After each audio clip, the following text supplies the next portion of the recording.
The views expressed and opinions given by the individual hosts and their guests do not necessarily reflect those of Z-Talk Radio, its affiliates, or sponsors.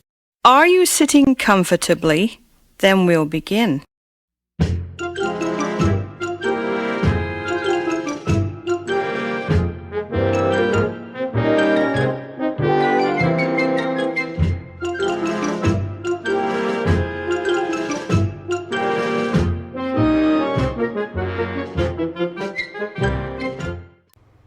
Welcome, and you are listening to the Warren Exchange. I am Dracula. I bid you welcome. Live from the Emerald City, the Warren Exchange Radio. I'm Al Warren. Now tonight we have author Bob Cranmer. He wrote The Demon of Brownsville Road. It's about his dream house that turned into a nightmare. Back in 1988, he bought the house and was faced with an evil presence for him and his family. Now, the book came out in August as a very interesting story, as he came from a military political background, very normal, I don't like to use the word, but very stable background, into a demon in his house. So the book tells the story, and we're going to talk about it right after this. I'm Sarah. I'm Ellen. One night, I was at a bar. One night I was at a bar. I had one too many drinks. I had one too many drinks. I got behind the wheel. I got a cab. A squirrel ran across the road. A squirrel ran across the road. I swerved. The cab swerved. I hit a guy. The cabbie just missed a guy. I wish I took a cab. Thank goodness I took a cab. You have the choice to save a life. Buzzed driving is drunk driving. Brought to you by the Department of Transportation and the Ad Council. Bud Light presents Real Men of Genius. Real Men of Genius. Today we salute you, Mr. In-the-Car Nose Picker. Mr. In-the-Car Nose Picker. For you, the daily commute isn't simply a drive to the office. It's a hands-on exploration deep into your schnoz. I'm going in now. With pinpoint accuracy and sheer determination, you dig for boogers like miners dig for gold. Hit the jackpot. And why do you do it? 'Cause the windows are up and you think we can't see you. We can. How you doing? So crack open an ice cold Bud Light, oh nabber of the nose nugget. We'd like to shake your hand, but you'll have to wash it first. Mr. In-the-Car Nose Picker. Bud Light Beer, Anheuser-Busch, St. Louis, Missouri. I am living on Channel Z.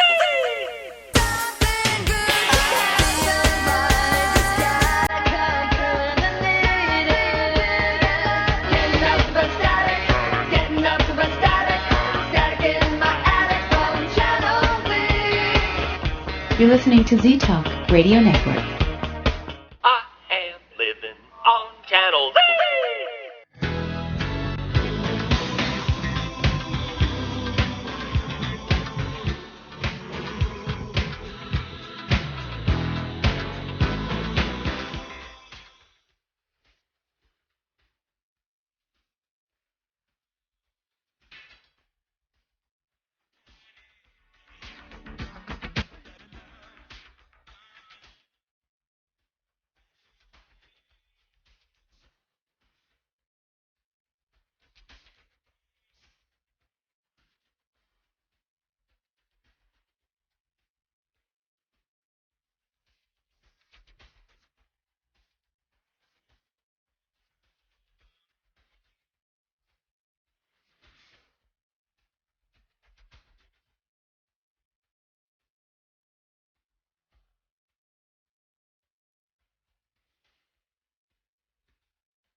said I want the truth.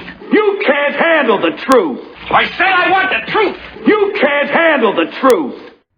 Okay, we're back now, and as we said earlier, we have Bob Cranmer, and now thank you for joining us. Oh, thank you for having me. I appreciate any opportunity to tell this story or answer questions. Again, that's why I wrote the book. I need to tell this story. Yeah, get it out, and quite interesting. I guess the first thing that I found was interesting is that you have a background kind of different than what we hear about with a lot of people, and so you.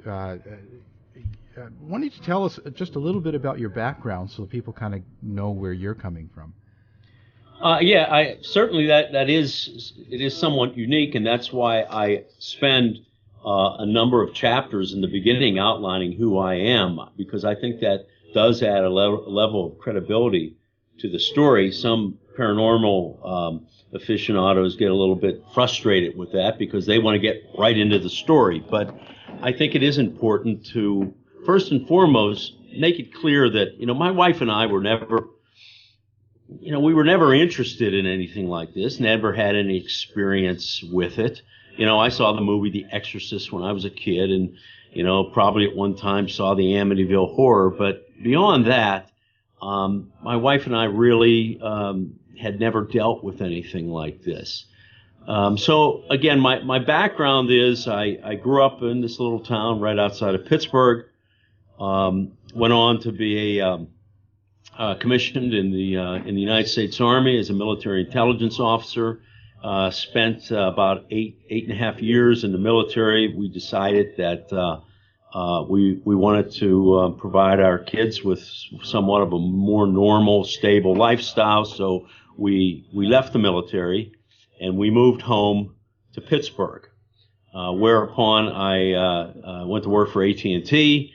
And then subsequently got involved in local politics, my local town politics, and very quickly experienced somewhat of a meteoric rise and ended up in a few years being chairman of the Allegheny County Commissioners. And Allegheny County is the county which holds the city of Pittsburgh. It's the second largest county in Pennsylvania, 1.3 million people. So I was chairman of the board, and very responsible position, and very well known to this day, even though I've been out of office for 14 years, going on 15 years now. I'm still very well known in the community, and I think so many people were very surprised that I would come out with a book like this. But what it did do was give me access to a lot of media right away. Former county commissioner says his house was infested by a demon for so many years. I also attracted, because of my notoriety, I guess at the time, the Diocese of Pittsburgh, Bishop Worrell at the time, who's now a cardinal of the church in Washington, D.C., in the archdiocese there.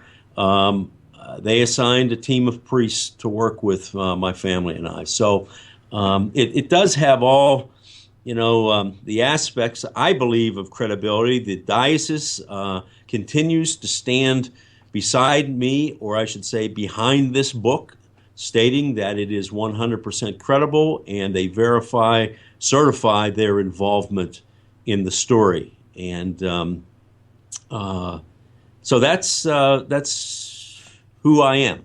Well, I was going to say that it's probably also put a burden on you somewhat, being in politics and coming out with this book or the story about this. Well, politics is still my business.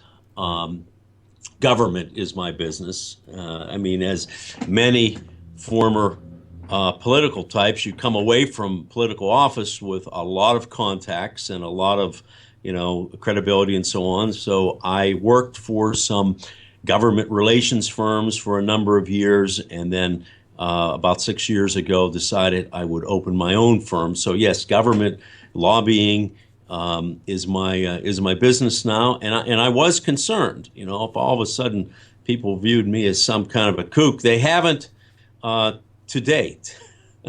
I know the local Pittsburgh Post-Gazette this week. They're doing a very hard look at the book, and I believe they're going to really attack it here soon. But nonetheless, the diocese stands with me, and I stand by the story. So we'll see what happens. Well, yeah, you have to do what's right for you, right, and follow through. It does have some controversial pieces in it. I mean, it deals with some controversial issues. I think that can get people worked up. I mean, first and foremost is the message of just the fact that good and evil exist. God and the devil are real, and that is the message of this book. And I think a lot of people don't want to deal with that. And when you read the book, it leaves you in a position of really having to make a decision about what you believe or don't believe. And I think that's made some people uncomfortable. And but nonetheless, that's the message of the book. Yeah. How did that work with your own personal friends and family, or people that you were in the military or even politics with? When they came over, did you avoid having them over, or how to the house? Yeah. Well,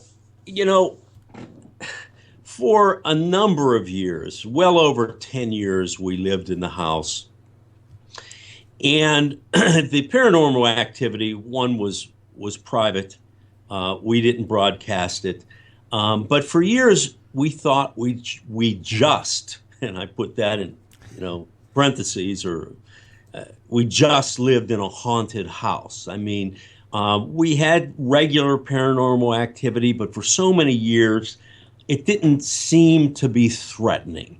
It was a curiosity. It was something that we kept from the children until they were old enough to experience it themselves.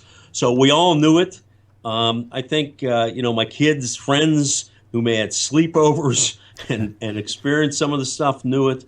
But we didn't actively publicize it. Now, I will say that, and I told this story the other night to one of the groups I was speaking to, and there was one large Christmas event I had at the house when I was in office for all of the county directors. And one of the directors, the county manager's wife, apparently an Irish woman, has some type of spiritual gifts where she can sense the presence of evil.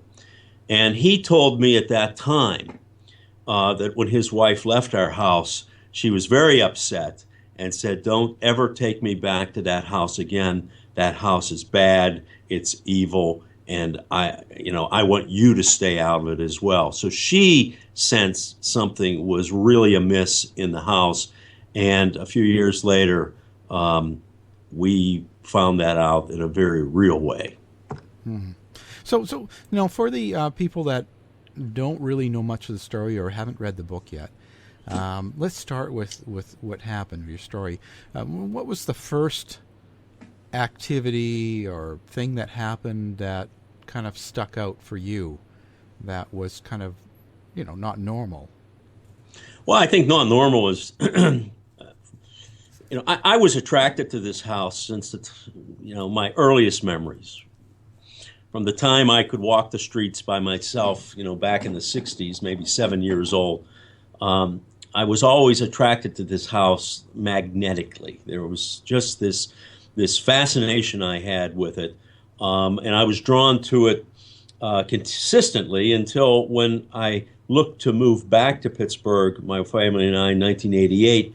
My mother, who was a former retired real estate broker at the time, made the comment, "Oh, by the way, your house is going on the market." And I didn't need any explanation. She called it my house because she knew of my fascination with it. So that was somewhat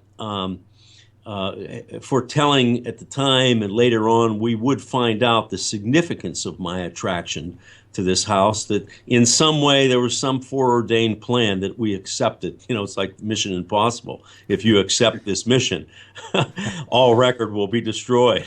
But that we were some way guided to this house, to deal with this issue. And I think I was prepared in a way to do that with my faith, because we hear over and over again, many people said, we would have just, packed up and left right away. And I think that's what the people who sold us the house were doing, because they acted in a rather strange way when we were looking at the house.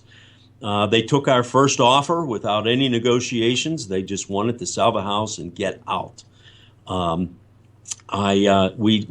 After some things took place, as the first few times we were in the house, viewing the house and making the deal, closing the deal, my wife and I both just had an uneasy feeling, and it led me to ask the owner, the previous owner who I purchased it from, is there anything wrong with this house? And you would thought, he would have thought, you would think he would have thought right away I was talking about the roof or the furnace or, the wiring. But right away he keyed into what I meant. And he said, oh, no, we've actually had Mass in the living room several times, which I thought was strange. We weren't Catholic at the time. But I do know the significance of Roman Catholic Mass, and unless it's in a matter of wartime or some special occasion, it's generally not performed or celebrated outside of a church. Certainly not something in somebody's living room, unless it's part of a cleansing process for spiritual infestation, which I would later find out as we had Mass on every floor of the house, and multiple rooms, more times than I could count. The first activity that we experienced that told us we were not alone in the house, so to speak, the first month we were in it, January of 1989. My wife and I, and we had 4 children at the time, 4-year-old, 3, 2, and a newborn. So they were all just little babies, little kids. And big 3-story, turn of the century, Victorian, 10-foot, almost 10-foot ceilings, big spacious rooms, right out of central casting if you were going to, create a house to have problems. I mean, they could film a movie, they could film the movie about this story in the house and it would be perfect. So you walk in and there's a large foyer, probably the size of most people's living rooms in normal houses. Big oaken staircase, impressive, goes up to a landing and then cuts back up again to the second floor with a big wraparound balcony where you look down into the first floor. And under that staircase is a walk-in closet, a coat closet, storage closet. My wife kept some boxes in there and the vacuum cleaner and so on, and obviously coats. And in the closet to the right, there is a light. It looks like a gas light. The house had gas lights when it was first built, but there's an electric pull chain, or a little chain. There's a globe that faces down towards the floor, ornamental globe with a pull chain, and you simply reach in, find the light. Generally, your eyes haven't adjusted yet, and you can't really see it, and you kind of just reach in and feel for the chain and pull it. Well, after a few times of doing this, I noticed that I could never find the chain. The chain would be not hanging where it should be. It would be wrapped around the top of the light, or most often would be meticulously wrapped around the little screws that hold the crystal shade in, so that when you would try to either pull on the light, you couldn't find the chain, or if you did pull on it because it was wrapped around a screw, it wouldn't pull down. It was like something didn't want you to turn the light on in the closet. So after that happened a few times, obviously it was my wife's fault. And I said, please, Lisa, when you pull the chain to turn the light out, don't let it fly. Just don't pull it hard, let it fly, because what it does, it wraps around the light. I can't find it. Can't find it when you reach in. She said, well, I've not done that. And I haven't even been in the closet today, so I really don't, for a few days. I don't really know what you're talking about. So the next day we Okay, let's have an experiment. I'm leaving the chain hanging. Do not go in the closet today. And when I came home from work that evening, sure enough, the chain was wrapped around the top of the light. So with that relatively simple occurrence, we deduced that we were not in the house alone, that this is a haunted house. There was something doing that. And then as the weeks passed, we began to experience, again, more. The lights would be turned on when we came down in the morning. The radio would be playing. Water would be running in the sink. Things like that weren't, again, threatening, but we knew, I knew, she knew, we didn't do it, and the kids certainly didn't do it. So we just, okay, we have a haunted house. Then other things, verifications. I was speaking to a gentleman I worked with and told him the house I purchased, and he said, "Oh, you bought that haunted house." And I said, "What do you mean?" He goes, "Oh, yeah, back in the 1930s, my father lived over the hill, and it was sitting empty in the late 30s. He and his friend broke into the house, got in the house, and something chased them out of it." Now, whatever that meant, I'm not sure, but he said, "Yeah, you live in the haunted house." Then that spring, as I was working out in the yard and planting flowers, my shovel hit a little metal box up towards the corner of the property at the end of the driveway. And I opened the box up. It was kind of like it was, as I can recall, like a little Sucret's throat lozenge box. And I opened up and I found rosary beads and a scapular. And I could tell from the looks to the box, it had not been there that long. So I called the previous owner, asked him about it. He simply said, "Please just bury it and put it back right where you found it." So with those incidents, it was probably only about 6 months. We absolutely knew we lived in a haunted house, but again, didn't seem to be ominous or dangerous. And for the number of years, we didn't think it was, even though surreptitiously this thing was preparing an attack and slowly, surreptitiously starting to affect us all mentally.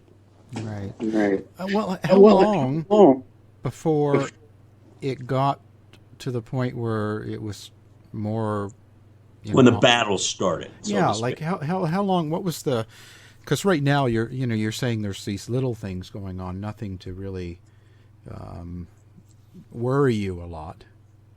What was the? When did it start getting a little bit more ominous? More ominous. Yes, that activity. And some of that activity I couldn't at that point right away attribute it to this demonic entity. My children began to see it as they were not they were not quite in their teens, still maybe 8, 9, 10 years old. They were experienced. They're knocking. They would wake up in bed at night and experience sleep paralysis, where you can't move your limbs and you can't verbalize even a sound. The most dramatic thing that happened, there was one particular bedroom in the front of the house that we would later come to discover that some pretty bad stuff took place in decades ago. And that was my oldest son. When we moved in, he was 3. That was his bedroom. After we were in the house a few weeks, my mother, who was Catholic, suggested, "Why don't you have the house blessed?" So when the priest was blessing the house, he came to this room, and we were going through. It was a festive occasion, and he's throwing holy water around and praying prayers. He came to this room. It was my son's room, and as we went to enter the room, my son inexplicably, couldn't explain it.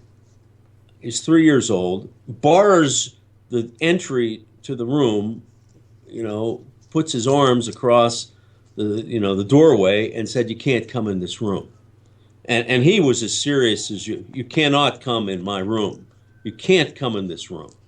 And it was just so odd that this little boy would challenge this priest to keep him out of that room. Now, later on, we would find out, this room had some real issues. And if it was the demonic entity that was prompting him to do that, I believe it was. He later would have some serious mental issues from sleeping in that room. And at one point, 8 years after we moved in to the house, we were doing some remodeling to the master bedroom, and my wife and I made that bedroom our bedroom temporarily.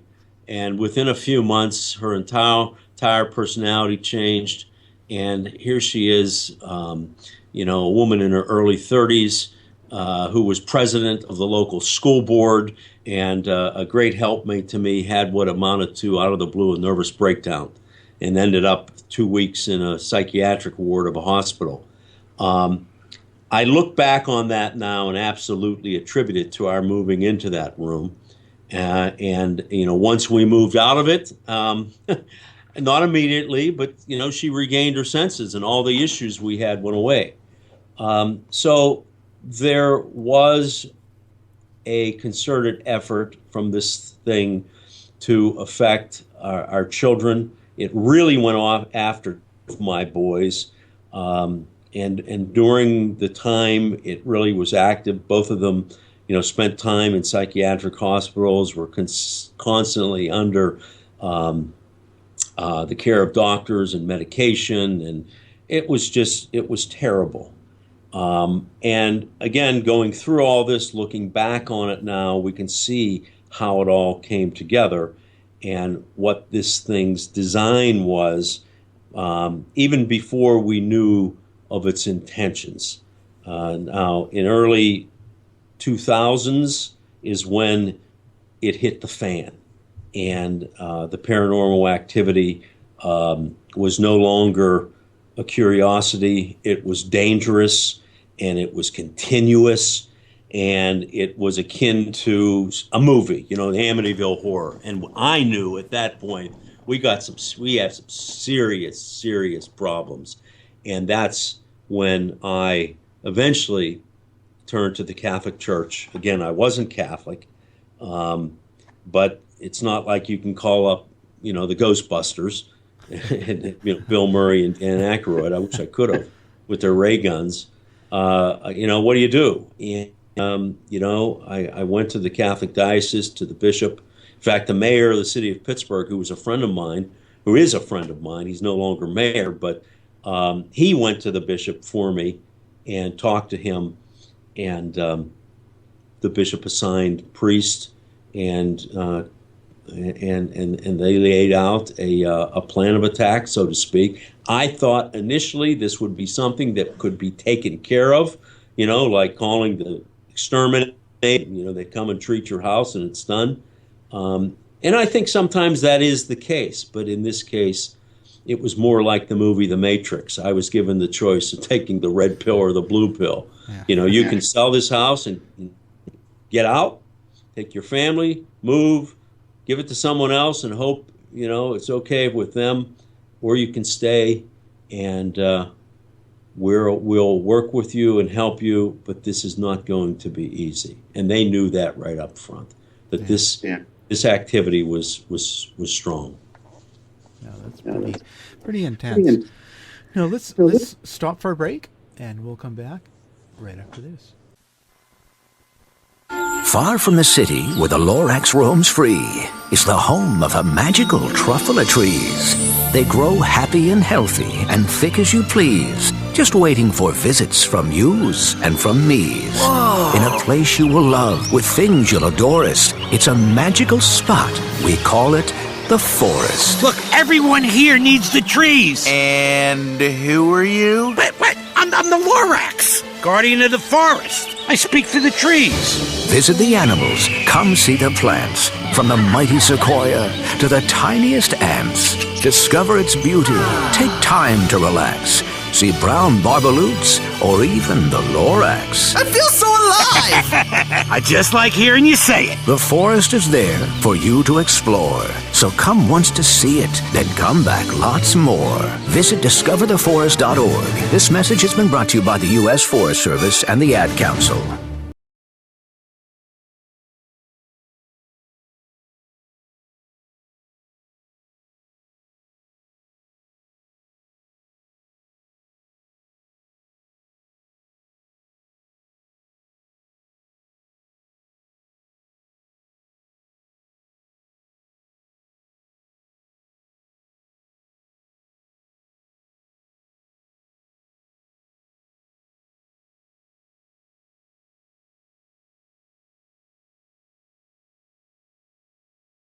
Hello everyone, my name is Derek White Sky Cloud. I'm a psychic medium and paranormal investigator, and I do have a radio show called Between Two Worlds Radio on Z-Talk Radio, Z-Talk.com. I'm on Tuesday nights, 7 p.m. Pacific, 9 Central, 10 Eastern. I would love to have you folks join us in the chat room. I would love to hear you there.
No smoking in this building.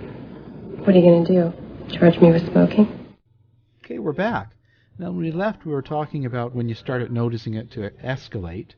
Now, did you notice that it centered around any one figure in the family initially, or was it sort of everybody was having the issue, or? The person in the family, other than that episode of about 8-9 months or a year with my wife, that it really focused in on from the very beginning was my son, my oldest son, Bobby. In fact, he's on the cover of the book. And at one point in time, we actually thought that he was possessed. He was that bad. And the priest did a series of tests on him that they to verify the presence of a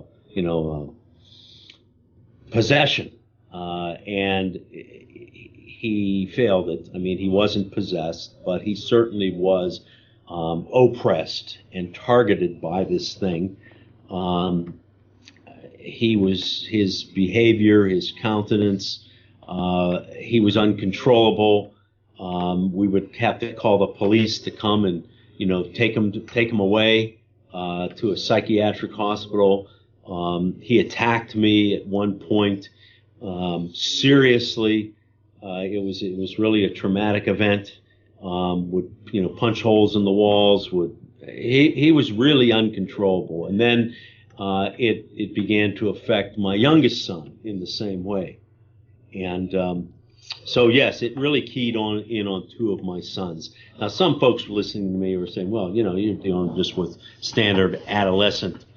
Your kids had mental problems, and that's certainly something to a reasonable assumption. But when you put it in the context of the house and the context of the total story, it does make sense that this behavior was directly a result of this demonic presence. And when you talk to my sons today, they'll even agree with you. They're normal grown-ups, kids. My youngest son doesn't have children yet, but they look back on the same thing and they understand what happened. It was just a horrendous experience. So when that started happening, did you ever think of just up and going, selling the house, moving, getting away? Well, clearly that's the one of the alternatives that was presented to me at the time. But I think also I realized, through my own faith, that, excuse me, that phone rang. Through my own faith, I was prepared in a way to at least understand that if this evil entity was inhabiting our home, and there are biblical examples of house infestations, even Jesus makes reference to one, that it could be dealt with, that good can overcome evil. And I was convinced that with the help of the church, we could eventually deal with this issue. And I was willing to stay there until we did. Now, after about a year of that hell that we went through, and as I point out in the book, I was ready to give up. My family was ready to give up. I'm surprised they stayed with me in the house as long as they did. But we persevered, and after over 2.5 years, we prevailed. Yeah. So, well then, now the church got involved, and when did that happen? And was it real helpful? I don't know how to say it, but. And I know what you're trying to ask. Let me answer the question because I'll say no. The activity really started strong in late 2003. In fact, when my son attacked me, and it was a vicious attack, and eventually it was 2 of my sons that were involved with it, and it was a great battle. And I finally, my son was no kid at the time. He was still a teenager, but he was actually bigger than I was. And it was a battle royale that took place, and the police eventually came, and I was arrested and taken out of the house in handcuffs because my son was unconscious on the floor, or at least feigning on being unconscious. So I end up, in the county jail where, the folks that ran the jail had recently worked for me. And I'm all over the news, and it was just a tough situation. When I finally came back to the house, because I was banned from the house for some time, and eventually, all the charges against me were dropped and so on. And I came back to the house in late 2003, and that's when stuff really started getting crazy. I think this entity didn't expect me to come back. So after probably a month of dealing with this is when I finally turned to the church. Initially just turned to a particular priest. And once the priest got involved, and continuing through that year, as they would come to the house and they would pray and they would celebrate Mass and they would bless the house and cleanse the house and do everything in that process, all it did was make it worse. The paranormal activity would increase. It would move furniture. It would turn pictures on the wall like it was having a temper tantrum, so to speak. And then eventually the attacks became physical, and as we began to employ more and more Catholic symbologies and Catholic procedures, like saying the Rosary, it would break crucifixes in half. It would throw them on the floor. It would break rosary beads apart.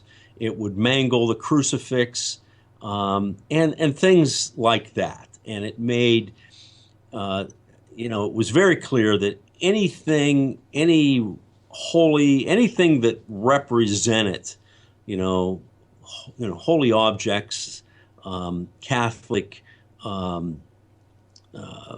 rituals and so on, it was anathema. It hated it. And that increased as we, applied more and more the Catholic procedures of cleansing, and then eventually it came to a full-fledged house exorcism. When did that start? When did you do that? That was how far into it? Well, exorcism is, and the church went through all these procedures, and I could say, for the first year and a half, we were working with this team of priests and going through all these cleansing rituals, and they thought they could deal with it. We could deal with it eventually by going through standard procedures. To get an exorcist, to have an exorcism on a person, and what I found out, even on a house, there's a whole set of requirements that have to be met. Activity has to be documented for a period of time, has to be observed by multiple priests, and has to have outside verification, non-clerical or non-religious verification. Say if someone's possessed, they have to be examined by, a psychologist, a psychiatrist, a doctor. So we eventually, who do you turn to? And they found out of this research group at Penn State University in 2004 that had formed, and I contacted them, and it was a group of students and a faculty advisor.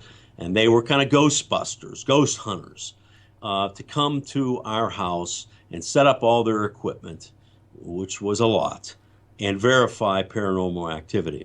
Now, this group went on to great fame as Ryan Buell and his Paranormal State television show.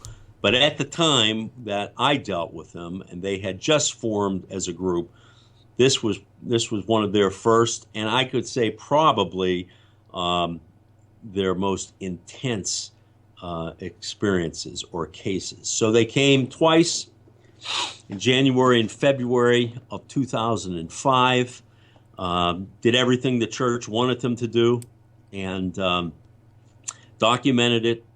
And then finally, they put in a process, because they didn't have an exorcist. Many dioceses, even though they're supposed to have an exorcist on staff, didn't.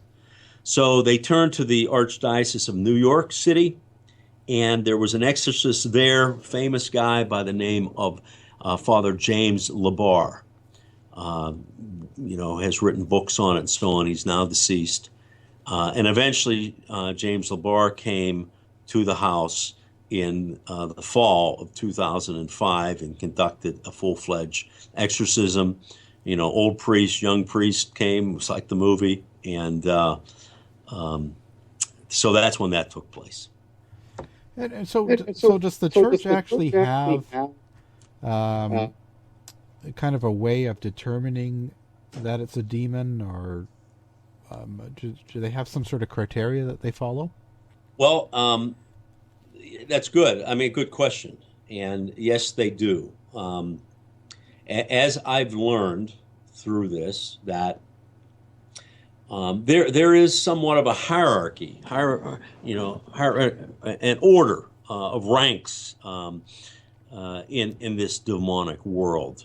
It's almost like a military structure, and you have lesser demons, the poltergeist types that just kind of are a nuisance and cause havoc, or mischievous type spirits, and then you have the more serious, really determined and strong entities that will inhabit a place and are very difficult to get rid of. And there are things and ways that they manifest themselves, and there's a pattern to it. there's generally a very horrific smell that's associated with these powerful demonic entities. They will attack, to an extent, attack people with scratches and bites and psychological attacks. And in extreme cases, even, and this sounds the most bizarre, but this is what they do. They'll cause a blood-like substance to appear in houses, whether on the walls or on the floor, and they do that in a way to mark their space and mark their possession.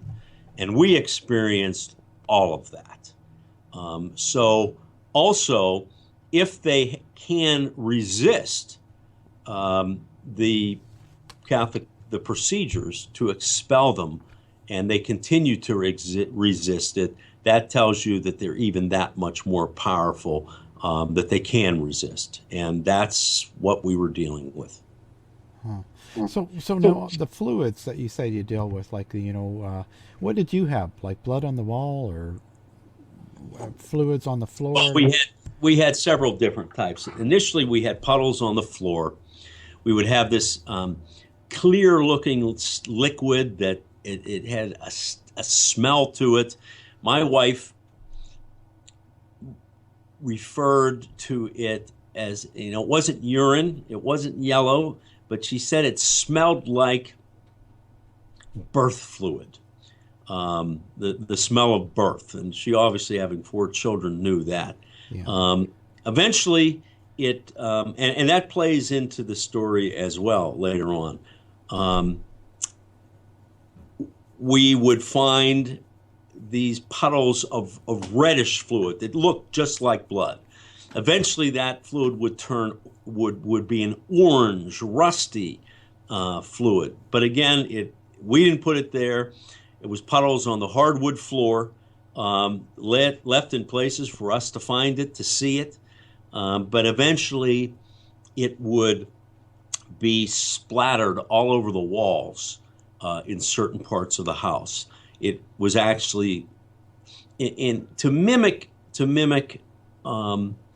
the priest blessing the house with holy water, and if you're familiar with that, they take holy water and it will be sprinkled in droplets from some type of a vessel that they'll throw it, and it applies drops of holy water on the walls and throughout the house. Well, if you can imagine doing that, not with holy water, but with a vessel of blood-like substance, it hit the wall in large droplets and ran down the walls in a little stream, in drops.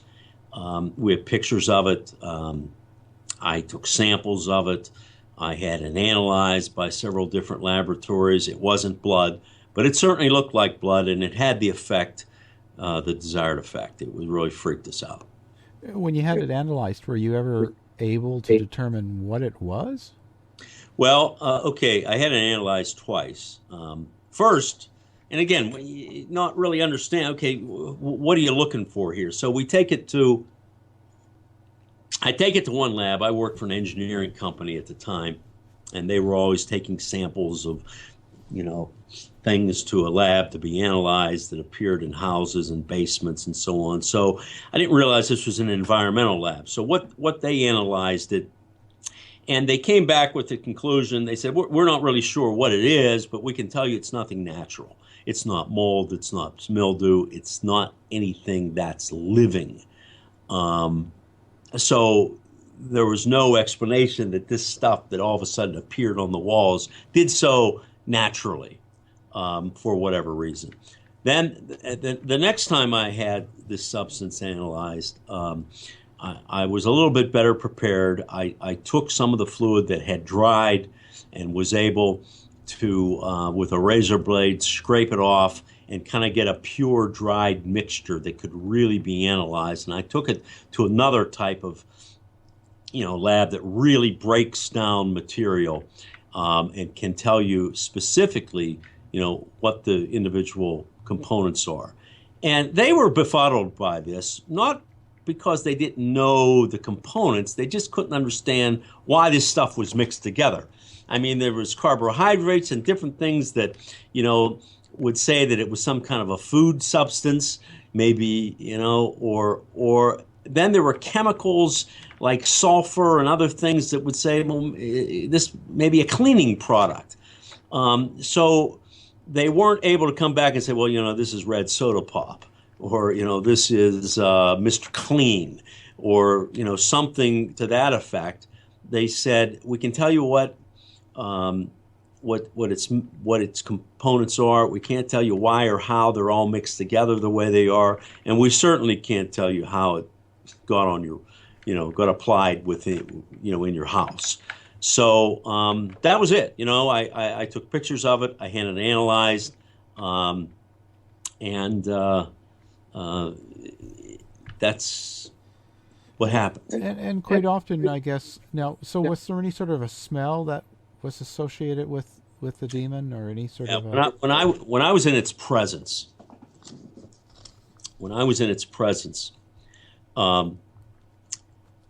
it would have this very localized, almost like a pillar.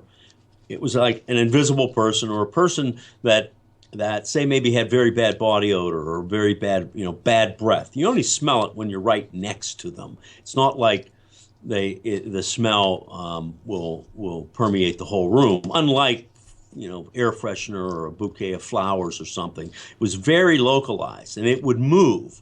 So it smelled like a combination of burning rubber and sulfur that was mixed together. The stink was so bad, it would actually stay in your nostrils when you smelled it for an extended period of time. And I would follow this around various rooms that it occupied, because I'd hit it with holy water. I'd actually, kind of battle it to try to get it to give up a particular room.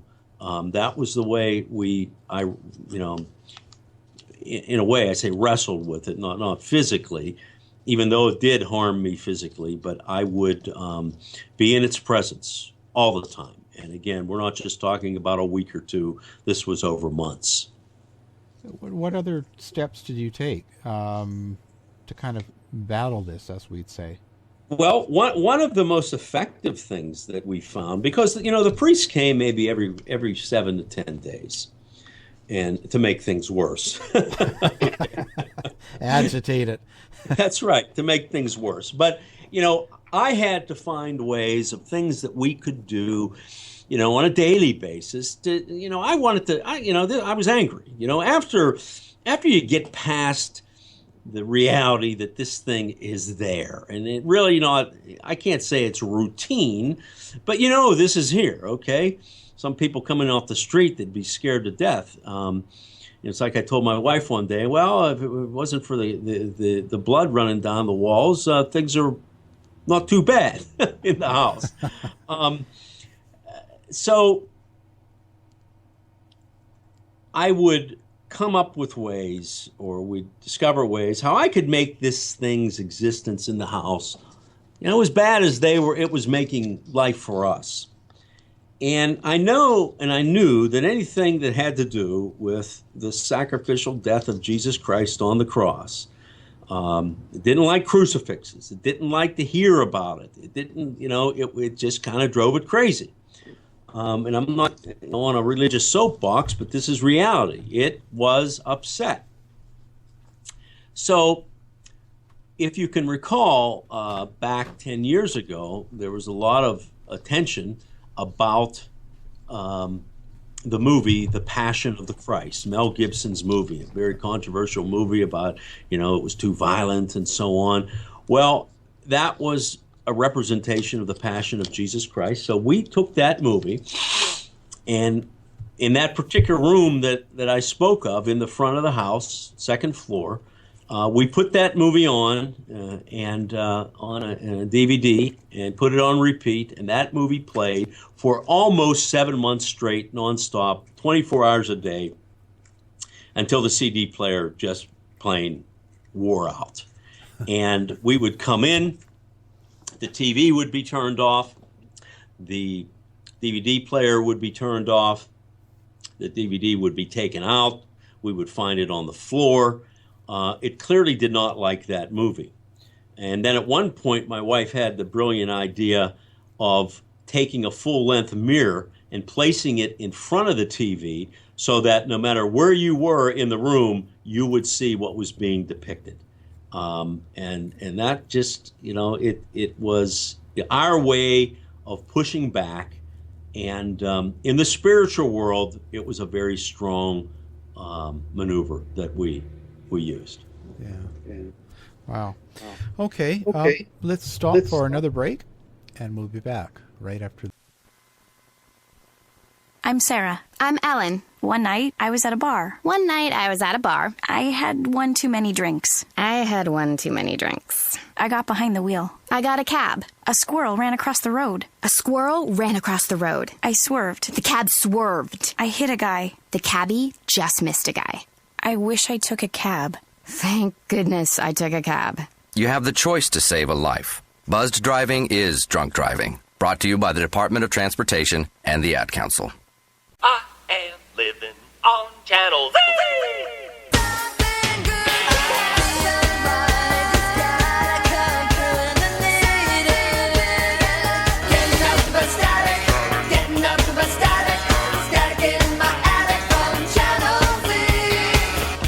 You're listening to Z Talk Radio Network. I am living on Channel Z. Bud Light presents Real Men of Genius. Real man of genius. Today we salute you, Mr. In-the-Car Nose Picker. Mr. In-the-Car Nose Picker. For you, the daily commute isn't simply a drive to the office. It's a hands-on exploration deep into your schnoz. I'm going in now. With pinpoint accuracy and sheer determination, you dig for boogers like miners dig for gold. Hit the jackpot. And why do you do it? 'Cause the windows are up and you think we can't see you. We can. How you doing? So crack open an ice cold Bud Light, oh nabber of the nose nugget. We'd like to shake your hand, but you'll have to wash it first. Mr. In-the-Car Nose Picker. Bud Light Beer, Anheuser-Busch, St. Louis, Missouri.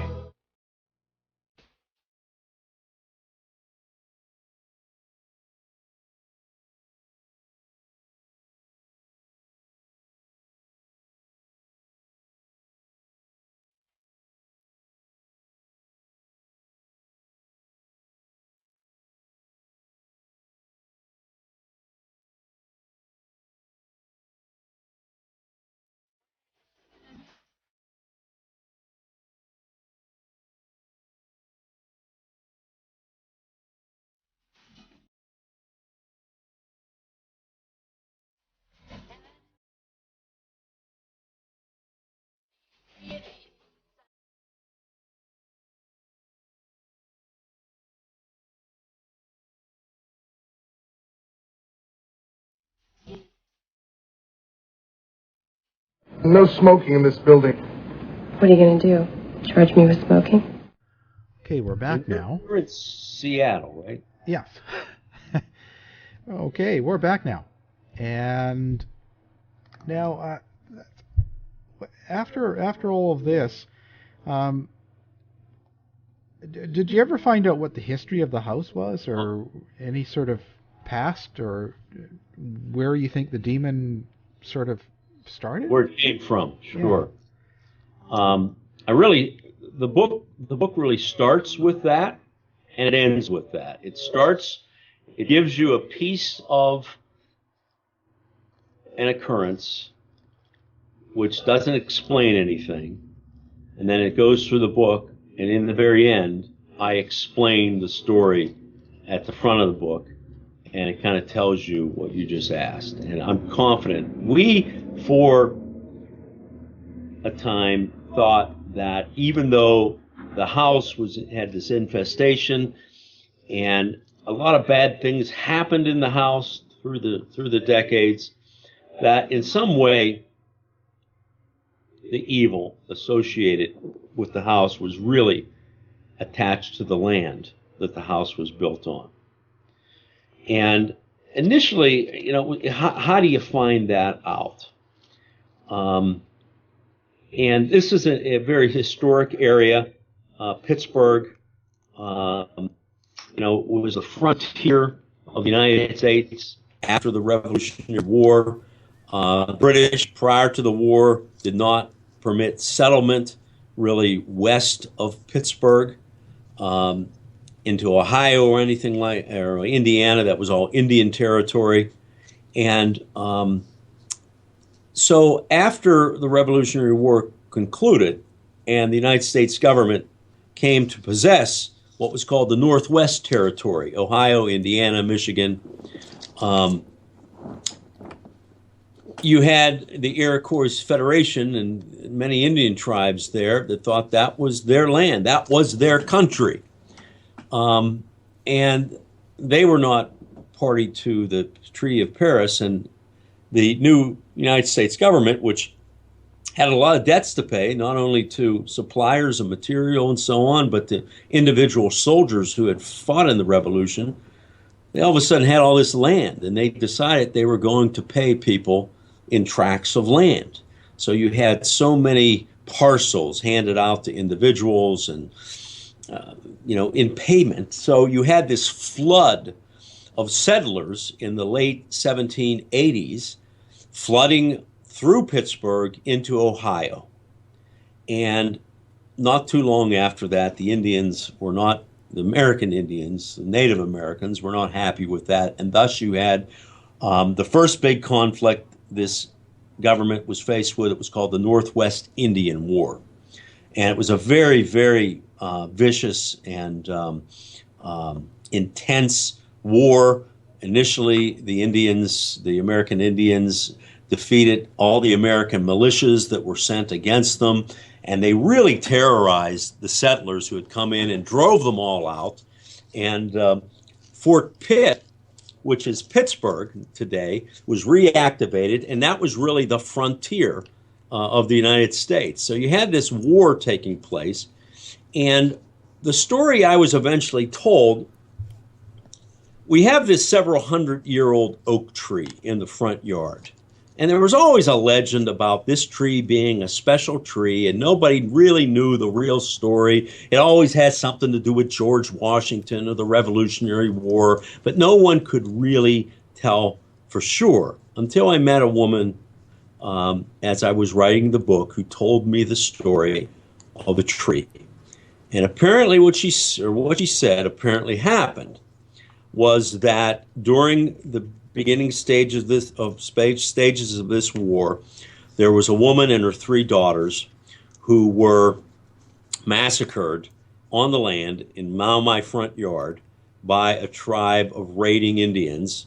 And that was out of character. Usually women and children were always taken hostage. They were never killed. But in this war, they were killed because it was a war of terror. And they were killed right there. The father was not home when it took place. He came home to find this grisly scene. One of his daughters lived to the next day and died. And he buried them right there and took a sapling oak tree and planted it at the grave as a memorial to his family. And that's the story of the oak tree. Now, after she tells me this story, which I thought, wow, I got 4 people buried that were killed and murdered right in the front yard, I wanted some verification. And very quickly, I did some research in the National Archives, the archives of the War Department, as it was called back then, and came across a handwritten letter that had been written in March of 1792, in the beginning of the war, from the commander of Fort Pitt to the Secretary of War, Henry Knox at the time. And it was a standard weekly report where he's saying, we don't have enough men, we don't have enough supplies, you got to send more. And oh, by the way, things are getting so bad that this week it was reported that a woman and her 3 children were massacred by the Indians some distance from the fort, the husband being spared as he was not at home. Now, our house is on the main road that led to the fort, Brownsville Road, and it's 7 miles, a little over 7 miles from the fort, and it played in exactly with the story that I was told. So then I subsequently hired a company called Ground Penetrating Radar, commercial company that has these sophisticated devices that can tell you about the ground and what's buried and so on and so forth. Paid them a nice sum of money. They came, they analyzed my front yard in front of the tree and came back with a report that said that it showed all the signs of being a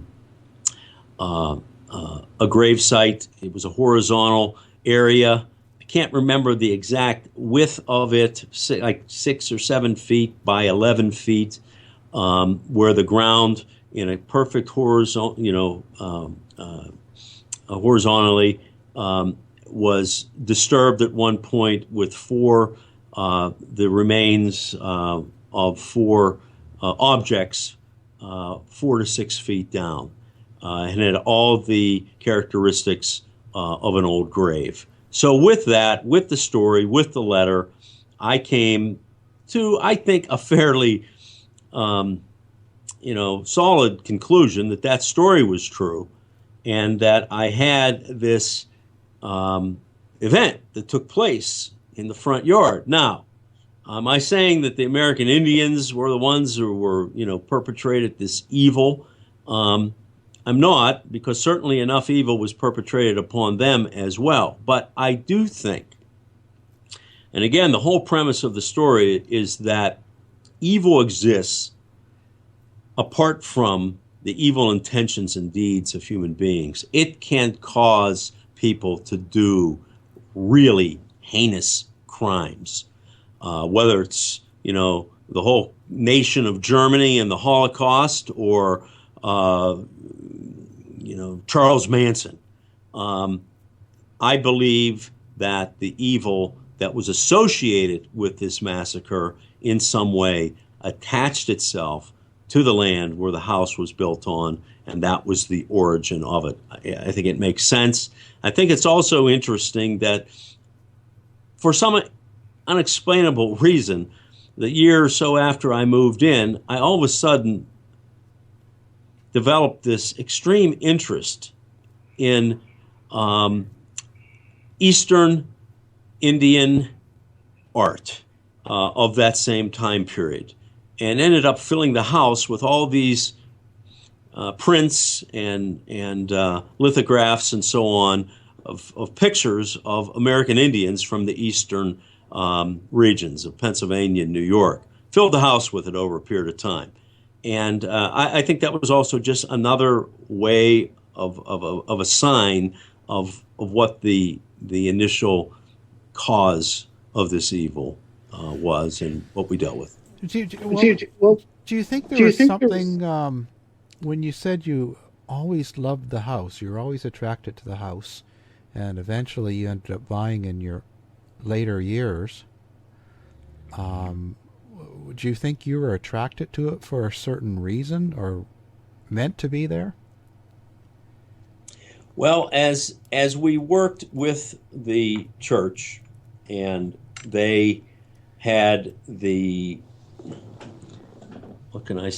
abilities of a certain older woman who's the same one who told me the story of the killings in the front yard, and she's called a Catholic intuitive or a mystic, that it has these special gifts that can tell what happened in the past, and just really amazing information that I was given during the process. I never knew she existed or was part of it until I began to write the book and it was revealed to me. But what she was able to tell us of what took place, and I was able to verify so much of it. She told me things of, what the house looked like inside, even down to what the wallpaper looked like, the layout of the rooms, furniture, and never have been in the house or even near the house.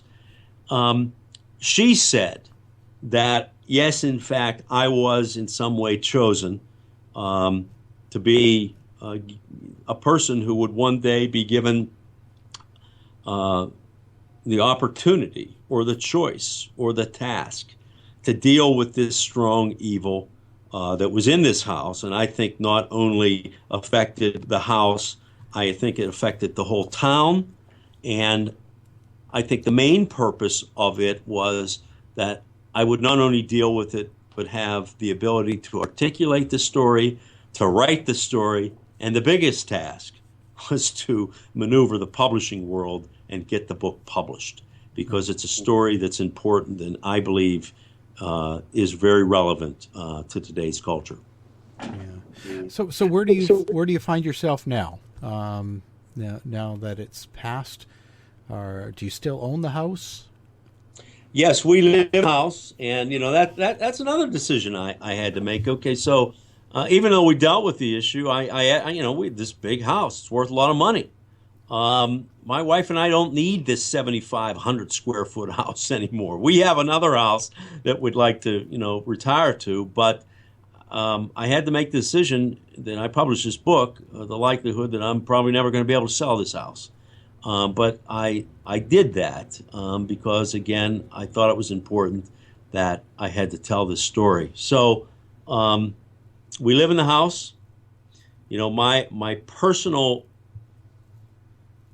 beliefs have been altered greatly. I was an evangelical Christian. Again, that's perfectly legitimate. But I found out that all that Catholic tradition and ritual and hocus pocus all has real substance.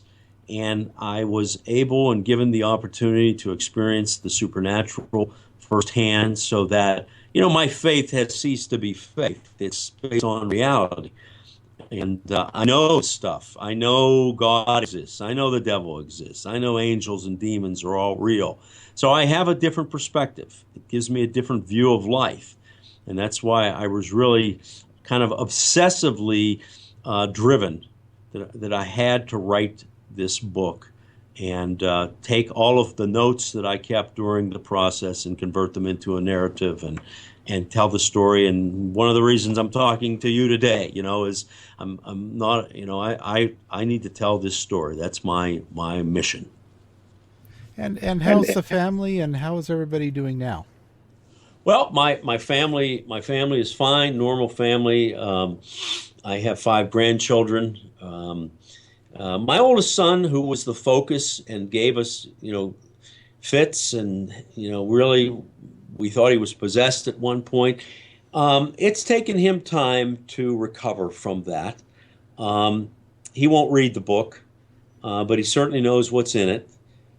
He's gone to great lengths to promote the book on Facebook, and has now taken to even going out to talk to groups on his own about what he experienced. But I mean, it left scars. It left scars on me, not physical scars, but, mental scars on all of us. And but it's something that we understand, and we know this all happened, and it's part of telling the story. Okay. Well, we're glad you did. Now, how can people get a hold of you, or a hold of, do you have a website? Well, the book is obviously the Demon of Brownsville Road. We have a website, and we've had it for, some time. It's called demonofbrownsville.com. That website links to our Facebook page, which I think is Demon of Brownsville as well. My son manages that. So that link is on the is on the web page. Also, to purchase it, it's online: Amazon, Barnes and Noble, Google Books. Really anyone that sells books has it, and it's in the bookstores around Pittsburgh. Anyway, the bookstores have really had a hard time keeping the book in stock. It's really gone over, and I hope that it eventually will garner the same attention in other cities. I've been doing a lot of interviews across the country like this on the radio and the telephone. So demonofbrownsville.com, The Demon of Brownsville Road is the book. All major booksellers, published by Penguin Random House.